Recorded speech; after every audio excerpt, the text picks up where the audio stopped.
Hi, I'm Paul from the Studio Rats. What I thought I'd do in today's video is a quick tips, tricks, technique style video to show you how to go from sounding like a beginner or intermediate guitar player to a more advanced guitar player. So let's get to it. Okay, tip number one, reducing the amount of gain that you use. Now, there are certain styles of music that use loads of gain, and I'm not discounting that style of music. Obviously, there's certain forms of really high gain guitar music that need that amount of gain. But for most of us that don't really play that sort of stuff, we tend to use more gain than what we need. Now, I became a much better player as soon as I reduced the amount of gain that I was using. And I can demonstrate this. If I play a phrase with a little amount of gain, and then add a stack of gain on, you can hear the difference. Now, what I'm going to do is to use loads of dynamics, and I'll explain about dynamics in a minute. Now, most of the time when you hear my videos, I'm not using any more gain than this. Now, what I can do with this amount of gain is to reduce my picking dynamics or my velocity.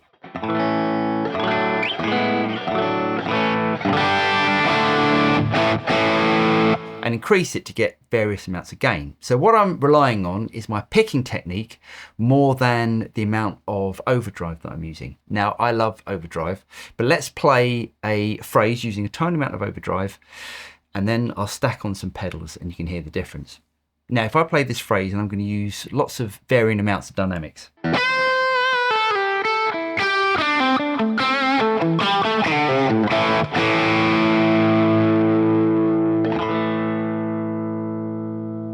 Now, if I add in a load of overdrive and play with roughly the same sort of dynamics.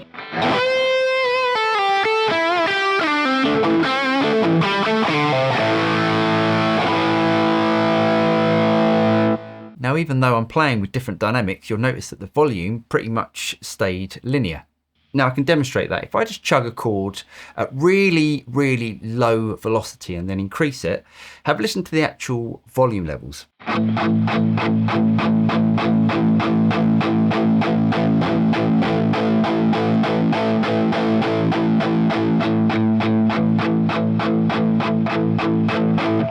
Now, even though the sound's changing, because as you're picking harder, the note does change a bit, the overall volume is really quite linear. Now, if I take off those pedals and play the same thing,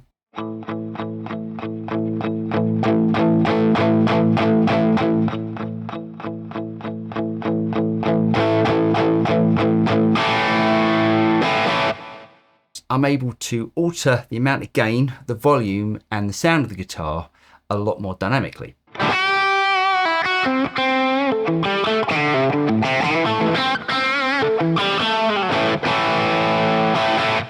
One other thing that I will say about the amount of overdrive that you use, if you bring it down, your guitar will definitely cut through the mix a bit better. If you look at a sound wave, when we're playing a guitar, if you think of a sound wave like that, the more gain that we're adding, we're clipping the top of those waveforms. So what we're doing is compressing and squashing down those waveforms. So the more dynamics that we have and the less sort of squashing those peaks, the more your guitar is going to cut through the mix. Now, 90% of the tracks that we all grow up with actually use a lot less gain than we think. So tip number one is to reduce your gain and improve your dynamics.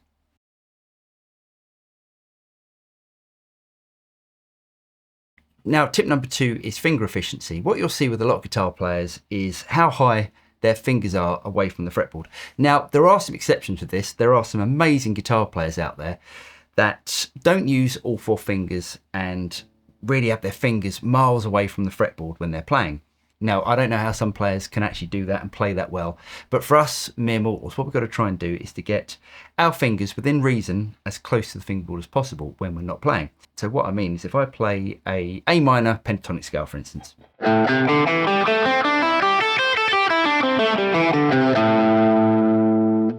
Now, you'll notice that my fingers actually stay really close to the fretboard even when I'm not fretting those notes.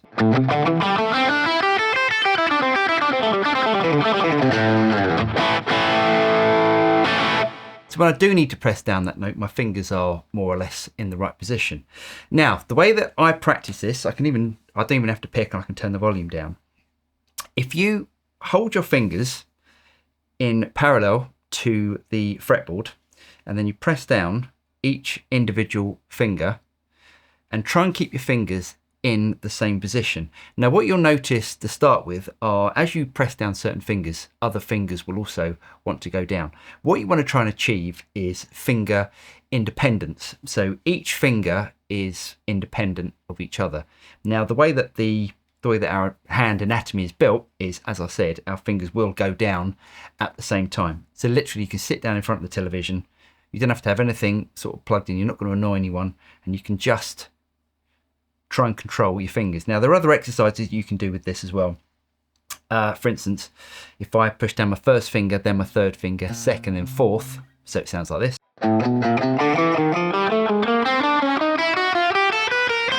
All of these exercises are not really designed to sound that great, but they can really help that independence. Tip number 3, vibrato. There are some amazing guitar players out there with absolutely fantastic vibrato. Steve Lukather, for instance. Now, growing up in the 80s, vibrato used to be quite big. It used to be this big vibrato like that. Things have become a little bit more classy over recent years. And vibrato is one of those techniques that when you add to your playing can really change the difference of making you sound like an amateur and making you sound like someone that knows what they're doing. Now, what we need to do is to have the same vibrato on all 4 fingers. So for instance,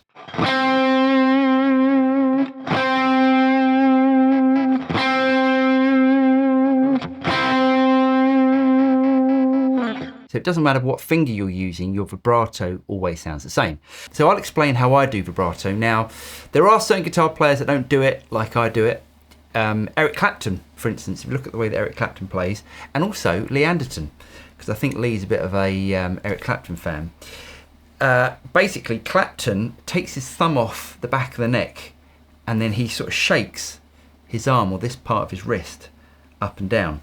The way that I do vibrato is to put my thumb over the top of the neck and I'm using this part of my knuckle here to press against or to rest against the guitar neck. Now that's going to become my pivot point. Now what I want to achieve from this by moving my hand in this sort of motion is a consistent vibrato on every single finger.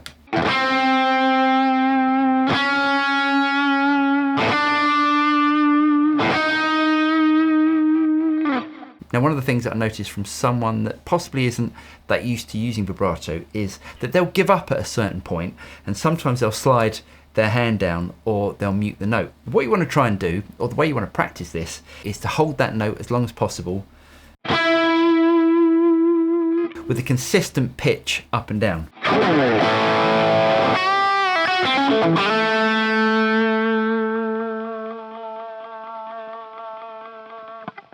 Now the way that I initially practice vibrato is to basically bend down a semitone.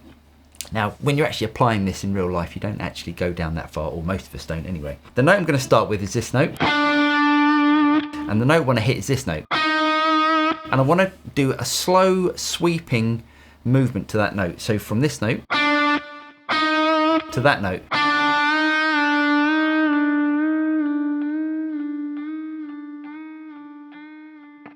So the timing stays the same and the note stays the same. Then as you gradually get more and more into using vibrato, you can reduce the actual pitch difference and the speed difference.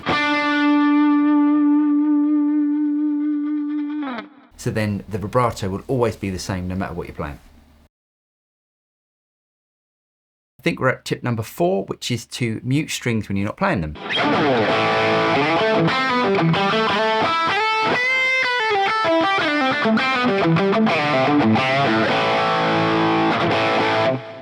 The way that we do this is to use the fleshy part of your picking hand to mute the strings that aren't being played. Now, it is a tricky technique that takes a bit of time, but with a bit of practice, it becomes second nature. So the way I can demonstrate this, if I play a bunch of notes without muting the strings, so I'm going to take my hand away from the bridge. Now it's quite subtle because I'm muting with this hand as well, but you can hear notes ringing out. Now what I want to achieve is this.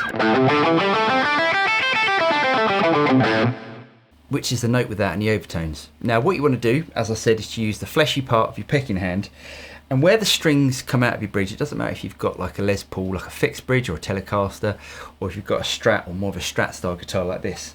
Just want to rest your hand just after where the strings are coming out of the body. Now the further that you move your hand up, the more you're increasing the pitch of the note, I guess you could say. So you want to get your hand as far back as possible, just where the strings are coming out of the bridge.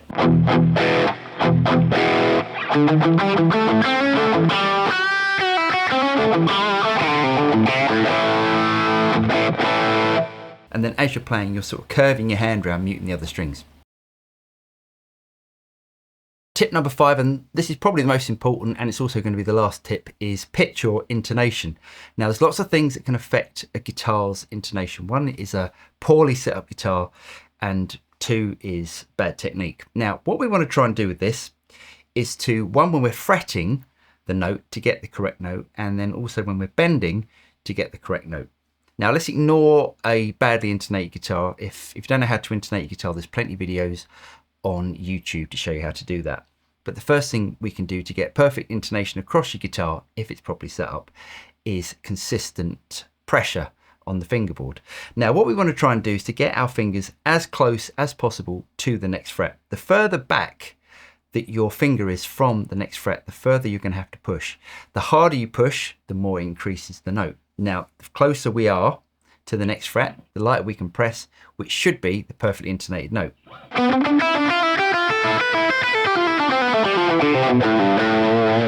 So when you're playing, you want to try and get your fingers, as I said, as close to the next fret as possible. Now the way that I would practice perfect pitch bending is to use a tuner. So for instance, if I want to say like bend up this A note to a B and then up to a C, because of years of practice, my ear is used to hearing that perfect note or the perfect pitch of the notes that I want to achieve. Now, if you haven't got a tuner, and I've done a whole video on this, I'll try and leave a link up here somewhere, is to play the starting note, to play the note that you want to end up at, and then to bend that first note up to that second note. And the more that you practice that, the more consistent that your bends are going to be.